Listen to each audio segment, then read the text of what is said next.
இன்று பொதுக்காலத்தின் 12ஆம் ஞாயிறு, ஜூன் மாதம் 23ஆம் தேதி ஞாயிற்றுக்கிழமை. இன்று தேவன் நமக்கு தரும் ஜீவ நீரூற்றான வார்த்தைகள் யோபு நூலிலிருந்து வாசகம். இயல் 38 இறைவார்த்தைகள் 1 மற்றும் 8 11 முடிய. ஆண்டவர் சூறாவளியினின்று யோபுக்கு அருளிய பதில். கருப்பையினின்று கடல் உடைப்பெடுத்து ஓடிய பொழுது அதனை கதவிட்டு அடைத்தவர் யார்? மேகத்தை அதற்கு மேலாடையாக்கி கார் இருளை பொது துணியாக்கி எல்லைகளை நான் அதற்கு குறித்து கதவையும் தாழ்பாளையும் பொருத்தி இதுவரை வருவாய், இதற்கு மேல் அல்ல, உன் இருமாப்பின் அலைகள் இங்கே நிற்க என்று நான் இயம்பிய போது எங்கிருந்தாய் நீ? ஆண்டவரின் அருள்வாக்கு. இறைவா உமக்கு நன்றி. ஆண்டவரே, நீர் எவ்வளவோ பெரியவர், அழகான மகத்துவம் உள்ளவர், மகிமையும் உள்ளவர்.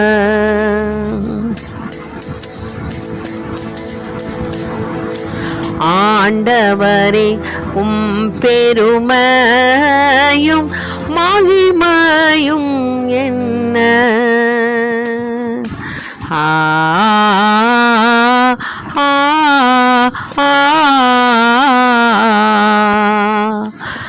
ஆண்டவரே, பெருமையும் மகிமையும் என்ன?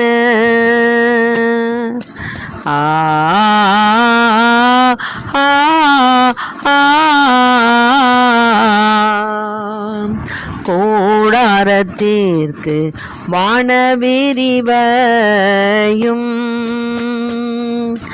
இரதத்திற்கு நல் மேகங்களை கொண்டுள்ளி. நீர்தான் புவியின் முகத்தை உருவாக்கி நீர்தான் புவியின் முகத்தை உருவாக்கி ஆழ்கடலை அதன் இடத்தில் தான் வைத்தீரே. ஆழ்கடலை அதன் இடத்தில் தான் வைத்தீரே. ஆண்டவரே, பெருமையும் மகிமையும் என்ன?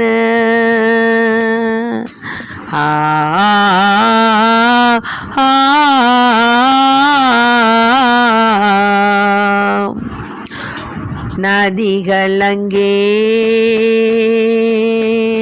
பள்ளத்தாக்குகள் இங்கே, நதிகள் அங்கே, பள்ளத்தாக்குகள் இங்கே,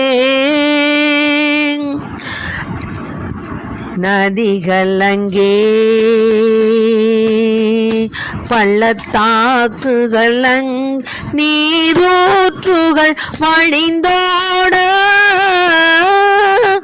வயல்வெளியில் மிருகங்கள் அங்கே, வயல்வெளியில் மிருகங்கள் அங்கே பருக வருகின்றன, பருக வருகின்றன. ஆண்டவரே, பெருமையும் மகிமையும் என்ன?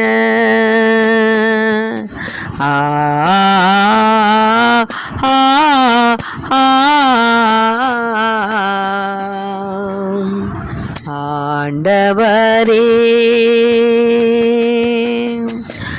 நீர் எவ்வளவோ பெரியவர்,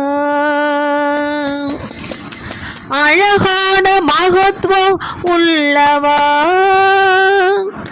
மகிமையும் உள்ளவர். இன்றைக்கு நம் தேவன் தரும் ஜீவ நீரூற்றான இறை வார்த்தைகளை கேட்டோம். யோபு நூலில் யோபுவிடம் ஆண்டவர் சூறாவளியினின்று யோபுக்கு அருளிய பதில். கருப்பையினின்று கடல் உடைப்பெடுத்து ஓடிய பொழுது அதனை கதவிட்டு அடைத்தவர் யார்? இந்த சூழ்நிலை எப்பொழுது ஏற்பட்டுச்சுன்னா, யோபு என்ன பண்ணாரு, தம்மை நேர்மையானவராக கருதியதால் 3 மனிதர்களும் அவருடன் சொல்லாடுவதை நிறுத்திவிட்டார்கள். அப்பொழுது அந்த பூசியனும் இராமின் வீட்டை சேர்ந்த பாரக்கேலின் புதல்வனுமான எலிஹு சீற்றமடைந்தான். யோபு கடவுளை விட தம்மை நேர்மையாளராய் கருதியதால் அவர் மீது சினங்கொண்டான். அந்த 3 நண்பர்கள் மீது அவன் கோபப்பட்டான். ஏனெனில் யோபின் மீது அவர்கள் குற்றம் சாட்டினார்களே அன்றி அதற்கான ஆதாரத்தை எடுத்து கூறல. இந்த எலிஹு யோபிடம் பேச இதுவரை காத்திருந்தான். ஏனெனில் அவனை விட அவர்கள் வயதில் முதிர்ந்தவர்கள். அந்த 3வரும் தகுந்த மறுமொழி சொல்லலை என கண்ட எலிஹு இன்னும் ஆத்திரமடைந்தான். ஆகவே அவன் என்ன செஞ்சிட்டான்னு கேட்டிங்கன்னா, பூசியனும் பாரக்கேலின் புதல்வனுமான எலிஹு பேச தொடங்கினான்.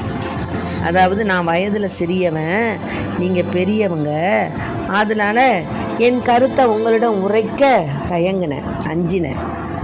ஆனாலும் நான் நினைத்தேன், முதுமை பேசட்டும், வயதானோர் ஞானத்தை உணர்த்தட்டும் நான் பேசினேன். ஆனால் நீங்கள் யாரும் பேசலை. அதனால் நீங்கள் ஆய்ந்து கூறிய வார்த்தைகளை நான் அறிவார்ந்த கூற்றை நான் கேட்டேன். என்னன்னா, உங்களுள் எவரும் யோபின் கூற்று தவறென எண்பிக்கலை, அவன் சொற்களுக்கு தக்க பதிலும் அளிக்கலை. அதனால இப்போ என்ன ஆயிடுச்சுன்னு கேட்டிங்கன்னா, நான் யாரிடமும் ஒருதலை சார்பாக இருக்க மாட்டேன், நான் யாரையும் பொய்யா புகழ மாட்டேன். அதனால படைத்தவரே விரைவில் அது இந்த மாதிரி பசப்பி புகழ்ந்தனா என்னை அழிச்சிடுவார் அப்படின்னு சொல்லிகிட்டு இருக்கும் பொழுது, இந்த நம்மளுக்கு தேவையானது 38 நமக்கு தேவையான வார்த்தை நமக்கு இருக்குது. இந்த 38 என்ன சொல்கிறாருன்னு கேட்டிங்கன்னா, ஃபஸ்ட்டே சொல்கிறார் 38 8 11 என்ன சொல்கிறாங்கன்னா, கருப்பையினின்று கடல் உடைப்பெடுத்து ஓடிய பொழுது அதனை கதவிட்டு அடைத்தவர் யார்? மேகத்தை அதற்கு மேலாடையாக்கி காரிருளை பொதிதுணியாக்கி எல்லைகளை நான் அதற்கு குறித்து கதவையும் தாழ்பாலையும் பொருத்தி இதுவரை வருவாய், இதற்கு மேல் அல்ல, உன் இருமாப்பின் அலைகள் இங்கே நிற்க என்று நான் இயம்பிய போது எங்கிருந்தாய் நீ? அதனால் நான் ஒன்றொன்றும் செய்யும்போது நீ எங்கப்பா இருந்த? உனக்கு அதெல்லாம் தெரியுமா? அஞ்சுதற்குரிய மாட்சி கடவுளிடம் விளங்கும், எல்லாம் வல்லவரை நாம் கண்டுபிடிக்க முடியாது. அதனால் இருள் உலகின் கதவுகளை கண்டதுண்டோ நீ அப்படின்னு சொல்லி என்ன செய்கிறாரு, ஆண்டவர் அவனிடம் கேட்குறார். ஆக யோபு அப்புறம் என்ன பண்ணார், இவ்விதமாக கேட்டு அதன் பிறகு யோபுவை பார்த்து ஆண்டவர் சொல்கிறாரு, குற்றம் காண்பவன் எல்லாம் வல்லவரோடு வழக்காடுவானா? கடவுளோடு வாதாடுபவன் விடையளிக்கட்டும் அப்படின்னு சொன்னார். யோபு சொல்கிறார் அதுக்கு, இதோ எலியே நான், இயம்புதற்குண்டோ? என் வாயை கையால் பொத்திக்கொள்வேன். ஒரு முறை பேசினேன், மறுமொழி உரையேன், மீண்டும் பேசினேன், இனி பேசவே மாட்டேன் அப்படின்னு சொல்கிறார். பார்த்தீங்களா? ஆக இது மாதிரி தான் நமக்கு துன்பங்கள் வரும்பொழுது ஏன் வந்துச்சுன்னு நம்ம என்ன செய்வோம், ஆண்டவரிடத்தில் கேள்வி கேட்போம். கேட்கக்கூடாது. ஆண்டவர் சூறாவளி நின்று யோபுக்கு இவ்விதமாக பதில் சொன்னார். அதனால் அதாவது, என் தீர்ப்பிலே நீ குற்றம் காண்பாயா, உன்னை சரியென காட்ட என் மீது குற்றம் சாட்டுவாயா அப்படின்னு சொல்லிட்டு யோபு ஆண்டவர் கேட்குறாரு. அதனால் இப்போ யோபு என்ன சொல்கிறாரு ஆண்டவருக்கு, நீர் அனைத்தையும் ஆற்ற வல்லவர், அறிவேன் அதனை, நீ நினைத்த எதையும் தடுக்க இயலாது. அறிவில்லாமல் ஆலோசனையை மறைப்பவன் எவன் என்று கேட்டீர். உண்மையில் நான் தான் புரியாதவற்றை புகன்றேன். அவை எனக்கு விளங்கா அளவுக்கு விந்தையானவை. அருள் கூர்ந்து கேளும். அடியேன் பேசுவேன், வினவுவேன், உம்மை விளங்க வைப்பீர். எனக்கு உம்மை பற்றி காதால் மட்டுமே கேள்விப்பட்டேன். ஆனால் இப்பொழுது என் கண்களே உம்மை காண்கின்றன. ஆகையால் என்னையே நொந்து கொள்கின்றேன். புழுதியிலும் சாம்பலிலும் இருந்து மனம் வருந்துகின்றேன்னு யோபு சொல்கிறார். 42 நான் இப்போ படித்தேன். இவ்வாறாக யோபிடம் பேசின பிறகு தெமானியனான எலிப்பாசை பார்த்து சொன்னார், உன் மீதும் உன் 2 நண்பர்கள் மீதும் எனக்கு சினம் பற்றி எரிகிறது. ஏனெனில் என் ஊழியன் யோபு போன்று நீங்கள் என்னை பற்றி சரியாக பேசவில்லை. ஆகவே இப்பொழுது என்ன செய்ய போகிறீங்க? 7 காளை 7 ஆட்டுக்கிடாய் நீங்கள் எடுத்துக்குங்க. என் ஊழியன் யோபிடம் போங்க, உங்களுக்காக எரிபலியை கொடுங்க. என் ஊழியன் யோபு உங்களுக்காக மன்றாடுவான். அப்போ மன்றாடும்போது நானும் அவன் விண்ணப்பத்தை கேட்பேங்கிறார். பார்த்தீங்களா எவ்வளோ பெரிய ஆசீர்வாதம் யோபுக்கு பாருங்கள். நண்பர்களுக்காக நீங்கள் கொண்டு போகிறத அவன் பலியிடுவான், அப்போ தான் நான் அவன் குரலை கேட்குறேங்கிறார். ஆக தேவன் இப்படியாகத்தான் அவருக்கு நேர்மையானவர்களை, அவருக்கு உண்மை உள்ளவர்களை பேச செய்வார். நம்மிடம் பேசுவார், நிச்சயமாக பேசுவார். கனவிலும் பேசுவார், காட்சியிலும் பேசுவார், நினைவிலும் பேசுவார். ஏன் பேசுவார்னா நம்ம அந்த அளவுக்கு இறைவனை மனசில் நினச்சிக்கிட்டு இருக்கோம்.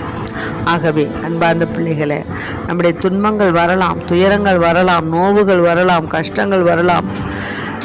எல்லாம் வந்தாலும் யோபுவை போல நம்ம பொறுமையாக இருக்கணும். அவரை போல கேள்வி கேட்கக்கூடாது. சில வேளைகளில் ஏன் ஏன் ஏன் நடந்துச்சு, என்ன நடந்துச்சு அப்படின்னு நம்ம போட்டு மனசை குழப்புவோம். அந்த மாதிரி குழப்பத்துக்கே வேலை இல்லை. ஏனெனில் கடவுள் நம்மோடு இருக்கும் பொழுது குழப்பத்தின் ஆவி நம்மளை ஒன்றும் செய்யாது. ஆகவே அன்பார்ந்த பிள்ளைகளை, நாம் என்றென்றும் தேவனுக்கு ஏற்புடைய பிள்ளைகளாக மேலும் இருப்போம். 1 தெசலோனிக்கர் 5:17 சொல்லப்பட்டது போல இடைவிடாது இறைவனிடம் வேண்டுவோம். 1 தெசலோனிக்கர் 5:17 அது மாதிரி 1 தெசலோனிக்கர் 5:18 எல்லா சூழ்நிலையிலும் நன்றி கூறுங்கள். ஆகவே இடைவிடாது இறைவனிடம் வேண்டுவோம், எல்லா சூழ்நிலையிலும் இறைவனுக்கு நன்றி கூறுவோம். ஆமென். Praise the Lord. மரியே வாழ்க.